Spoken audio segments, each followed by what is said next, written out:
me introduce the EduTouch PX interactive panel. What you see in front of you is the home screen. There are actually 3 home screens, the main one that you see now, and if I swipe over to the right, then you'll see we have the apps. And then if we swipe over to the left, you'll see that we have the eShare, the wireless screen sharing. On both sides, you'll notice that there are some sidebars which have a few functions. And then by swiping up from the bottom left and right corners, you'll see that there's a variety of different tools available. And swiping up from the center shows you the different inputs that are available for you to access. So what I'd like to do is to start off by going through the sidebar. We'll then look at the apps and then the tools, and lastly, we'll finish with the whiteboard. So looking at the actual sidebars themselves, you'll notice that there are actually 4 options. Now, the first one is to go home. So that will always take you back to the home screen, one of these 3 screens that you're in. The next one down will take you back to the previous screen that you were on. Double squares, but it actually shows you what tasks you have open. It's just like a mobile phone. If you have too many apps open, you'll find that the panel will get slow. So it's important that you do go into this screen fairly often and close things down. Now, you can close them by just swiping them off. Or alternatively, you'll see down the bottom center, if you have a few open, you can just click on the broom and it will just close everything. Now, the reason why this is important is also that you could use this to set up your day. So, for example, we could come in the morning and we could go to the whiteboard. And then once the whiteboard's open, we can type in whatever it is. We can open up an existing lesson, or we could type in a new lesson. Once we've got it all ready to go, then we can go back to home. You may also want to use the browser. So you could type in then, for example, your YouTube link that you want. And then once you've got that all set up, ready to go, then what you do is you go back to home. So once you've got everything set up that you'd like for the day, just click on the 2 squares or the open apps. See how we've got the whiteboard open and also the browser. And then to go to the whiteboard, you will just tap it. So much easier than having to open it up in the middle of a session and then be writing down, getting ready for that class. Now, I'll just go back to home. The other option that we have on the sidebar is the annotate. Now, the annotate is actually one of the most common features that we have. What it does is it allows you to draw on things. So you'll notice that the sidebar now has changed. And the top option is a pen. And by clicking on it, we are able to choose the colors and also the thickness of the pen. These panels have 32 points of touch. Now, what that means is that 32 fingers that could be touching the panel at any one time. So I've actually got 10, like my 10 fingers. And you'll see that I'm able to then draw 10 things at the one time. The next one down is an eraser. Now, with the eraser, there's a couple of ways you can do that. By tapping it again, you'll see that you have an option to slide to clear everything. But what if you only want to remove a small portion of what's on the screen? And what you do is you would use your hand. So you can use the side of your hand. You could use the whole hand, like the palm and your fingers. I tend to use the ball of my thumb. And you'll notice that when I do that, it just rubs out a little tiny bit. The next one down allows you to save. So you can save it as a file. Now, what you can do if you have a USB plugged into the panel, so there are USB ports in the bottom right side of the panel and also around the side of the panel, it will automatically save directly to the USB if a USB is plugged in. If not, it will automatically save it onto the panel itself. You can also insert your image into the whiteboard. And lastly, you can share it with a QR code. It will come up with a QR code. If you can scan it with your mobile phone or with an iPad, any way you can scan it, and the image that you see on the screen in front of you will be projected automatically onto that device. This, of course, depends whether your systems are allowing that to happen. Sometimes they've been locked down with firewalls and things like that. One of the things that's quite handy with the annotate option is you can annotate over anything. So whatever you happen to have displayed on the actual panel itself at the time is what it will save. It could be a Word file that you're projecting up from your laptop. It could be over the top of a browser. It could be anything at all that you've got. you can annotate over the top. The last option that you'll see on the sidebar here is the mouse. And what that does is it will just change the format just slightly. And when we exit, we have the option of exiting, saving the image file again, and also inserting it into the whiteboard. So that's looking at the sidebar. Let's now look at the different apps. So from the home screen, you'll notice that we can just select apps there, or we could slide our home screen to the right and it will display them. The first thing you'll see is the app manager. Depending upon what is happening, you may be contacted and able to update things like eShare, for example, the wireless screen sharing. It can be updated and kept on top of it very easily. The next one along is a calculator. The calculator is actually quite handy. Initially, it comes up with a simple calculator. If you click on the FX, what you'll see is it will come up with a calculator which has all of the different functions that are available. And if we click on the two lines that you see there, often the widgets, it comes up with a range of options. So I really like this. You can actually do like conversions of lengths, areas, volumes, temperatures. So if we go to temperature, you'll see that we can choose from Celsius to Fahrenheit and vice versa. Coming along from here with our apps, we have a calendar. File is the file manager. It's available here. It is also on the front home screen. Now, what this does is it lets you work with your files. The local storage is the panel itself, and these are the folders that are available on the panel. There is a folder called screenshots. So as you start to create or save images from the annotate area, it will save them into the screenshots folder. If you're saving files from the whiteboard, then it's going to save them in the folder called Note. Also, you have access to the network storage, which you can see is either Google Drive, Dropbox, or OneDrive. And if you have a USB plugged in, then you'll see you'll have an option at the bottom here. It says removable storage, and you're able to then access information from that. It's very, very easy to move things from one to the other. A single tap on the actual folder itself, that will then select it. Now, once it's selected, notice down the bottom center, it actually now comes up with a brand new toolbar, so you are able to cut, copy, just like you can in File Explorer or Finder on a Mac. The other thing is if we double tap, so I'm just using the mouse because, like I was saying, I'm screen sharing to make it easier for you, but on the panel, a single tap or a double tap will then open it up. And you'll notice that we have a couple of screenshots here, for example, files that have been opened. Single select, a double tap will open it. Now, one of the options you'll see is an upload.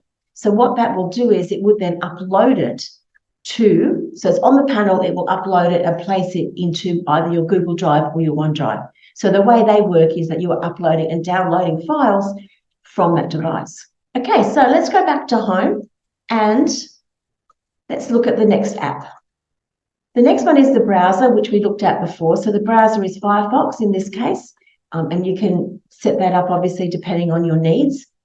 The media center is something that very few people would use, but you actually go into somebody else's computer and look at their playlist and things like that.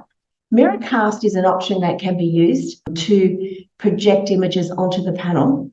The one thing about using Miracast is that you'd have no touch. So it's very easy to share the screen or share your contents onto the panel with Miracast.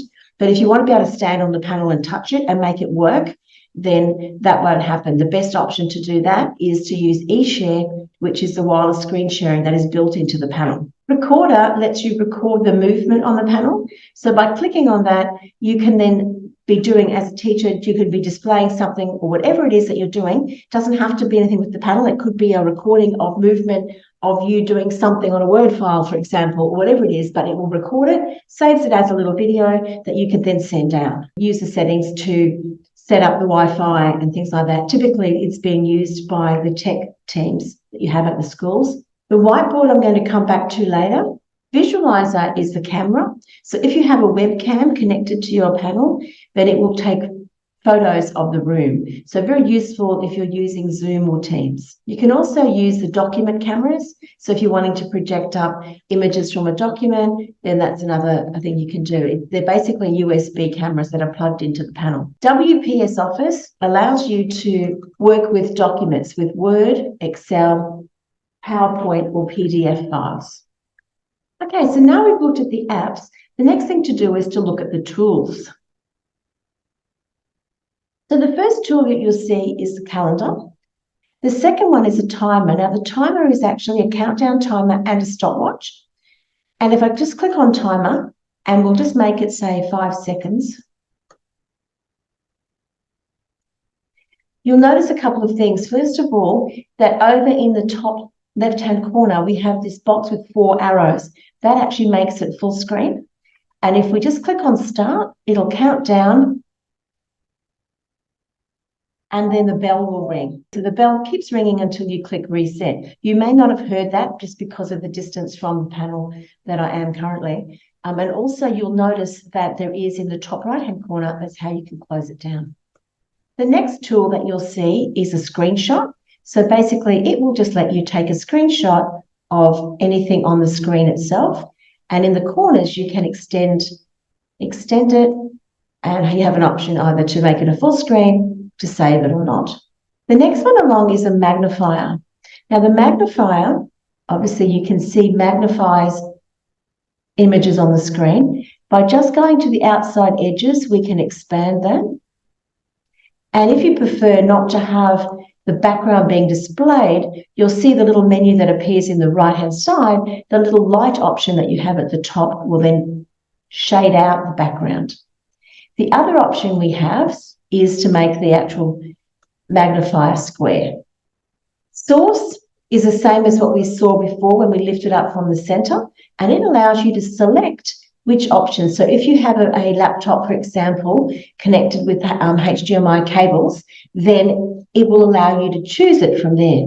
If you are connecting your laptop via cables, then the best thing to do is to use both cables, both the HDMI cable and the touch cable. That way you can stand at the panel and you can actually run your laptop from there, as opposed to sitting on your laptop and having to then work it to display what's on the panel. You'll also notice from that source screen that it has the actual volume of your panel. So that's relevant when it comes to the timer, for example, and also the brightness of the panel. The next tool that we see is the vote. Now, vote is a voting system. And what happens here is it comes up with a QR code, and you use a device which is on the same subnet as the actual panel itself to connect. So you'll see that you have an option to say how many options there are. That means how many choices there are. So you would, as a teacher or presenter, would verbally ask the question and have it written down. Maybe there are 2 choices, maybe there are 4, whatever it is. We can have multiple choice, and you can say whether you want to have the person's name being displayed or whether you want to be anonymous. When you then click on Start Vote, it then comes up with that QR code that you can select on your device. Okay, so I'm now scanning the QR code and I have to choose. So now I'm going to choose option B, put in my name, and then click on Submit. And you'll see that it now says that one person has voted, and then you can wait till everybody has voted, and then you can click on Generate Results. It then comes up and shows you, in a bar chart. You can import it into the whiteboard, and you'll basically be able to see who has voted for which questions. The next option is the Blu-ray. Blu-ray is actually just a blue light filter that you can see. There is a choice of 2 remote controls, the mini and the remote control. So the blue button on your remote control is like a locking option. And can you see down the bottom of the screen, it actually comes up and says that the panel is locked or unlocked. So that's the blue button. Clicking on the lock in the center of the screen here, you'll see that it does the same thing. But now I can't actually unlock it until I give it the password. So the password in this case is 4 zeros. And there we go. So now we're now able to use the panel again. Handy to do if you want to just keep something there. If you want to go out of the room and make sure that no one touches anything, you can actually lock the panel. Random is a random number generator and can be quite handy. So if you have a class of 20 children or 20 people, you can say that you would like to have 5 groups of 4 people. So we want 5 groups of 4 people, and then we click on Generate, and it will then come up with those groups. So just handy if you want to be putting people into teams or things like that. The next one along of our tools is the recording, and that is just like the recorder we had in the apps. It will actually record the movement on the panel. And just notice on this screen as well, we also have the volume and the brightness. Coming along, you'll see we have extra options. Screen off is the same as using the red button on the remote control and pointing it to the sensor, which is in the left-hand side, places the panel in a standby mode. Pressing the red button again turns the standby off. Curtain, you'll notice, comes up. It has hooks in each of the corners. And so this can be used, for example, if you have a document being displayed and you want the children just to work on this one question, then the next question, then the next question, then the next question, and so on. The other option it can be used for is if you have an announcement that you want to make and you can go, ta-da, the children of the week are, ta-da, so you can use it as announcements or to hide something important. You'll see the center of the screen, there is an image option, and what that does is it will allow you then to change the color of the background. Looking at our last lot of tools, so going back to the next screen, you'll notice that we have a spotlight, and the spotlight automatically will dull the screen and it allows you to move wherever you want to do. Great for helping focus on things, so that way it will really hone in the children's access. By going to the outside edges, we can expand it. The spotlight is really good also if you've got different steps. You can go step 1, step 2, step 3, for example. It can be great for younger grades to sort of find things. So like find the letter A, find animals beginning with, or whatever it is. So great tool for helping to focus and to find things. So they are the tools that are on the actual panel itself. The other option we have, if I scroll up, you'll see that it says a hotspot. Now, the hotspot where you'll find is over on the eShare screen.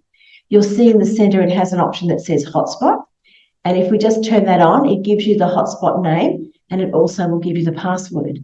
And so now if we bring up the tools, you'll notice that the hotspot is actually turned on. This is quite handy if you have a visiting person coming in. You want them to use the panel to present something, but you actually don't want to give them access to your school's Wi-Fi or your organisation's Wi-Fi. So basically what you can do is turn on the hotspot, and then they're able to then use that to display what they want. Let's just turn the hotspot off. Okay, so coming back to the main screen, let's then have a look at the whiteboard. So this is the whiteboard, and you'll notice that the whiteboard has 3 distinctive toolbars in the bottom of the screen. What we'll be doing is going from our left-hand side and working across to the right primarily. The whiteboard would be one of the most frequently used apps that is on the panel. So let's start having a look, and we'll go down to the bottom here and choose menu. Now you may see that your version may look slightly different to this. This is now the second version of the panel. It does have some slightly different keys in some different places, but all in all, you'll find that it's exactly the same. So the first thing is the menu. So the menu, it lets you primarily work with files. So what we can do is we can open up a new file. We could go and actually open and save. So if you're working on the panel and you have written up a lesson, you can save it, maybe because you want to use it again tomorrow, or maybe because down the track, you know that you're going to access that lesson again. Of course, once it's been saved, it will save it with a unique extension that really can only be opened up by other whiteboards. And you then can click on open to open and access that particular file. You'll notice that there is also a save as option. So you are able to save your whiteboard file as either a JPEG or a PDF. You can import photos into the whiteboard itself. And the other one I would like to talk to you about right now is pen recognition. So you have an option to set up how you would like the pen and your finger to work. Do you want them to be the same? Do you want them to be different? Or would you like to have it so that you can select or erase? So the last thing to talk about with the menu, if you do have the previous version, one of the options within the menu is the backgrounds. Now the backgrounds in this version have been moved, and you'll now find them under tools. So let's go and have a look at background. It's exactly the same on both versions. So you'll see here that you can choose the color that you would like your background to be. And also you'll see you have an option of picture. Now picture are predefined templates. So there are lines, music notes, you've got different sporting activities. There are other things like Venn diagrams, there are grids. So you'll have a whole range of different backgrounds that you can choose. And the top left-hand side white square with the line through it will remove the background. The other option you have here is to customize. And what that will do is it will let you create your own backgrounds. So to do that, you would save the file. So it's a photo. You would save it onto the panel itself, and then you can access it from here and add it in. So then you will always be able to access it. Now, moving along from the menu, the next option you have is share. And you have two options here. You can either share to the cloud, which would be either to your OneDrive, Google Drive, or a Dropbox account, or you can share via a QR code. Now, the QR code feature, it will really depend on where you are as to whether it's been locked down or not. Choose the QR code, which you would scan, and then basically it will appear on the scanned device. Great for team meetings or something like that, where you can all have access to that particular file. Okay, so that's the first menu. Now let's start looking at some of the tools that we have here. And the first option is the pen. There were two pens that came with the panel, and each pen has two different widths. So on one side of the pen, it has a small thin nib, and on the other, it has a fat nib. So to configure the small end of the pen, I have with the pen touched the pen icon twice to bring up the menu. From here, I then touched the actual colour and chose the type of pen it's going to be. To configure the fat end of the pen, touch the pen menu with the fat end, choose the type of pen, choose the colour. Notice as well that your finger actually acts the same as the fat end of the pen. One of the features that the new panel has is to actually turn writing into text. So by touching the pen menu with the thin end, choosing the text pen and the colour, then writing on the board, you'll notice that it actually then changes into text. Another new feature is to convert the drawing of a shape into the actual shape itself. Touching the pen menu with the thin end, choosing the shape pen, the colour, and then drawing on the panel the actual shape you want, you'll notice that it now has changed into a circle. The next option along is the eraser. So by choosing the eraser, you'll see that there are actually three options. You can clear all by sliding. The object eraser will remove objects, and it can also be used to remove text. And the point eraser is to remove text. Now, the point eraser is where you can use your hands. And so basically, you can use it just to rub out. It doesn't remove objects. It only removes text. So let's have a look at the object eraser. And by doing that, what you would do is just place a line through it, and it's going to delete it. It will do the same for text. But this is a handy feature in that you can remove the text from an object so that if you're doing things like radiuses or diameters in a circle, you could remove the text and the circle would remain, so you could just type that again. So let's now just remove the circle. The next one along are the shapes. Now with the shapes, you'll see that you have 2D or 3D shapes. And what we do is we choose the shape that we would like, choose the colour, go to the starting point and drag. Right? Go to the starting point and drag.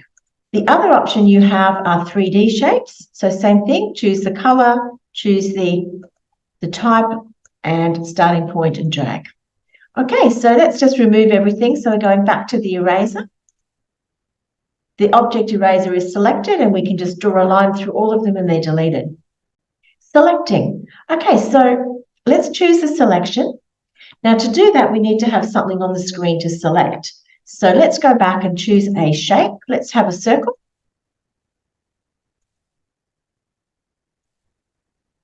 So to select the actual circle itself, what you can do is you can touch the outside edge or you can draw a circle around it. Notice when you touch it, it now has been highlighted. It has 4 different corners. If you choose a corner, you can increase or decrease the size of the circle. You can move the circle around. You can see as well that you can, with the colour palette, change the colour of the circle.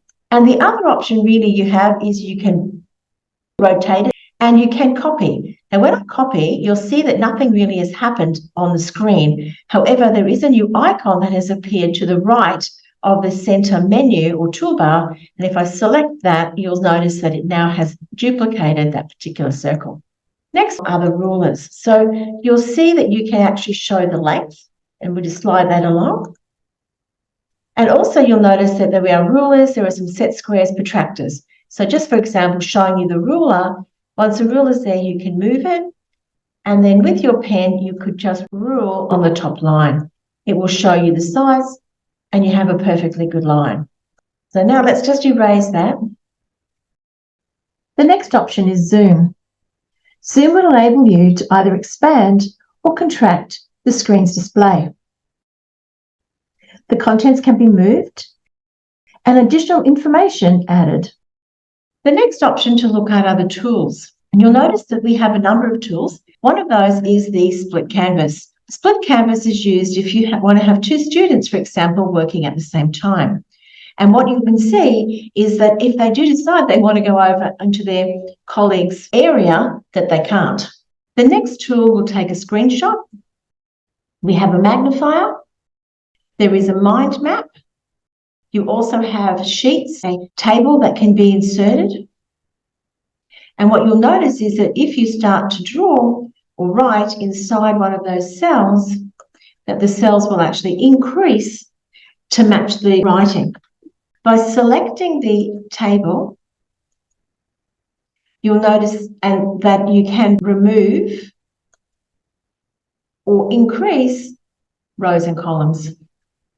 Now, the last thing to have a look at over on the right-hand side are the pages. Now, notice that we have one page and it's showing us one of one. If I click on the plus, you'll see that it is now adding additional pages. So now we have 2 and 3. And notice they are in the default background color.